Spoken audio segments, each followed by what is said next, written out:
Salut tout le monde, c'est Monsieur Fruitier. Alors aujourd'hui nous sommes sur Battlefield 3. Donc ce sera un commentaire en direct Battlefield 3. Donc je suis directement en Gunmaster, donc c'est jeu d'armes. Donc jeu d'armes, jeu de vilain. Je vous dis tout de suite ce qu'il faut faire. Alors là je vais mourir sûrement. Donc le jeu consiste, c'est un truc super. Je pense que c'est pas super compliqué à comprendre, faut juste tuer les gens. Enfin, c'est Battlefield quoi.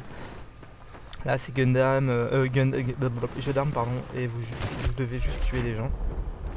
Au début, vous commencez avec une arme assez primaire, genre un petit pistolet, le MP443, et vous devez éradiquer la menace extraterrestre. En fait, les ennemis sont pas des vrais.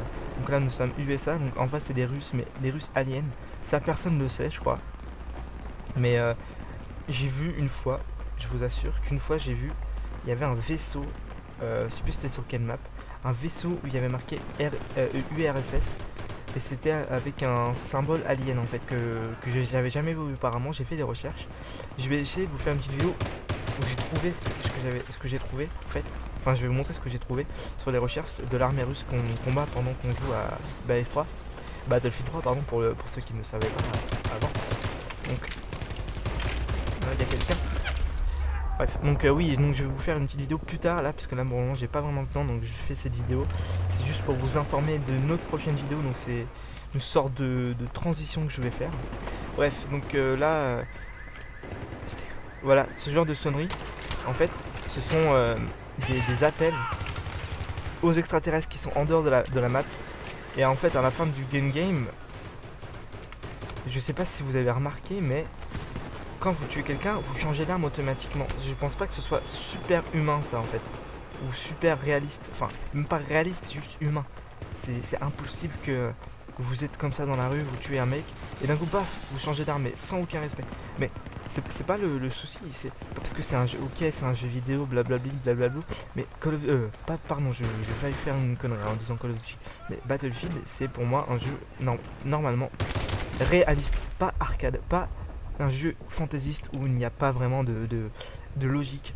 Parce que, en général, voilà, vous prenez un avion, vous décollez avec. Ok, vous foncez dans un mur, techniquement, l'avion, il meurt, il explose. Donc ça, c'est une part de réalisme qui est dans le jeu.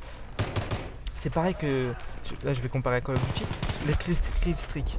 Vous allez me dire, vous êtes en plein champ de bataille, vous êtes en Irak, par exemple, vous tuez des ennemis, vous en tuez 3 d'affilée, waouh, vous en tuez 3 d'affilée, et d'un coup, vous avez le droit à un UAV. C'est archi con. Techniquement, si vous avez la capacité à avoir un UAV, pourquoi vous l'avez pas directement pour faire gagner votre équipe? C'est archi con. Je suis désolé. Je suis carrément désolé. Mais là, je vais revenir à Battlefield 3, mais c'est le même principe. Là, donc là, c'est en gros, si vous faites 2 kills avec l'arme, vous changez d'arme, mais sans aucun respect. En fait, l'arme, elle apparaît dans vos mains normalement, sans. Franchement, là, j'ai même pas envie de commenter, j'ai même pas envie de jouer. Là, je me suis dégoûté tout seul du jeu. Là, le gun game, je pense pas qu'il ait sa place dans ce jeu-là. Ok, il y a le gun game dans Counter-Strike parce que voilà, c'est Counter, c'est un jeu, c'est un mode, c'est des mecs qui sont tapés les barres à faire un jeu, un mode.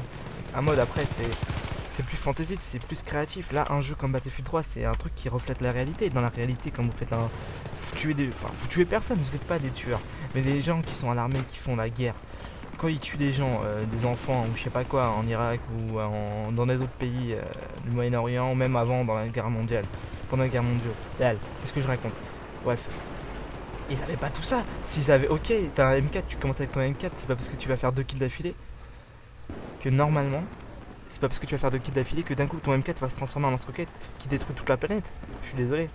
Donc là, je sais pas, là, je suis désolé de m'être emporté comme ça, mais c'était pas prévu. Donc là, le mec il va essayer de me buter. Donc voilà. Ouais, je voulais pas m'emporter, je suis désolé, ça m'arrive parfois de m'emporter comme ça en pleine vidéo. Vous aurez peut-être l'occasion de le constater. Et donc, ouais, je disais, bah, je sais pas, vous faites un jeu, les gars, faut vraiment, voilà quoi, vous poussez le réalisme au maximum. Là, ouais, je tue des gens, ouh là là, je tue des gens, et j'ai une arme qui apparaît dans mes mains, c'est logique. Ok, vous m'aurez fait ça. Là, il y a la même chose dans Call of Duty. Dans Call of Duty, c'est normal qu'il y ait des trucs fantasy, puisque Call of Duty c'est basé pour pas être réel. Donc voilà. Voilà. C'était un petit coup de gueule posé. reposer sur VF3, sur Post Carter, opération 925. Donc je sais pas, là je pense que je vais faire 2-3 kills en plus. Là je vais essayer de repérer quelques ennemis. Essayer de les repérer, de les buter. Voilà, ce mec, je vais essayer de l'avoir au couteau pour pimenter un peu le tout. Le mec qui est derrière moi, il va essayer de me tuer. Ah merde, j'ai failli l'avoir. En fait, c'est ma faute, j'ai mal visé. Donc là, on peut voir que vous avez terminé 23ème parce que c'est normal, j'ai commencé la partie en cours, donc j'ai pas pu rattraper les premiers. Je sais, mais c'est pas grave, on est là, c'est pour s'amuser, donc voilà. Donc n'hésitez pas à laisser un pouce vert, à laisser un commentaire ou un pouce rouge. Et si vous avez aimé, et si vous voulez continuer à me suivre, parce que je vais sortir des vidéos régulièrement pendant cet été, vu que j'ai beaucoup de temps libre. Donc si vous voulez me suivre, n'hésitez pas, surtout pas à vous abonner. Ce sera toujours aussi bien et je ferai peut-être des parties avec des gens s'ils le veulent, qui me laissent leur pseudo en message privé sur YouTube ou là vous voyez mon pseudo Monsieur Shrudia. Si vous c'est voilà. Voilà, j'ai gagné une place, je sais pas comment j'ai fait, j'étais 23ème juste avant et j'ai passé 22ème. Logique. Donc voilà, donc c'était Monsieur Shrudia, je vous dis à vous les studios, enfin je sais pas ce que je dis, donc salut, non, c'est faux.